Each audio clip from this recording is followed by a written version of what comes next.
Train up your child in a way he should go, and when he is old, he will not depart from it. Hello all, I am Kavya. I am currently in my third year pursuing a bachelor's in computer science at Konganada Arts and Science College. Today, I am going to talk about children learn what they live with.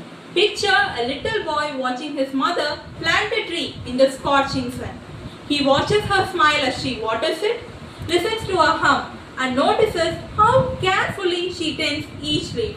He is not just seeing a tree that is being planted, but instead he is seeing responsibility, patience, and care in action.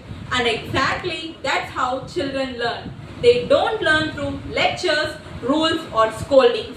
They learn through what they see and witness and live with every single day. This is not theory, this is the reality of children. Children are like mirror. They reflect the attitude and behavior of the adults they are surrounded with. Our words matter, but our actions matter even more. If there is a gap between our speech and our behavior, they will definitely follow our behavior. This is why values like honesty, respect, and care aren't taught through lectures. They are taught through daily activities or demonstrations. A parent's smile can teach empathy, whereas a teacher's fairness can instill justice in a child. Now let's look on to a global example. Malala Yousafzai, a Nobel Peace Prize laureate. Malala grew up in an environment where her father valued education for girl children and encouraged them questioning and learning.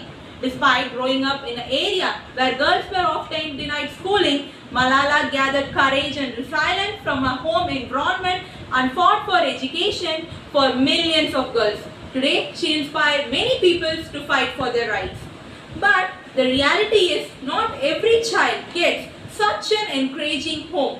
A child that grown up in a toxic environment often carry one question throughout their entire life. What if? What if I end up being a parent like my mother or father? This is not about blaming, it's about the deep fear they have of repeating the same old mistakes or same patterns and giving their own child a childhood what they had experienced once. This reminds us that home environment plays a vital role in shaping a child what person they turn out when they grow up. A child growing up in a home filled with love and care can give confidence and compassion and they grow up with that. But whereas a child growing up in a toxic household may often have fears of doubt and insecurity. Let us make sure that we don't build houses. We build homes filled with love, care, and respect. Thank you.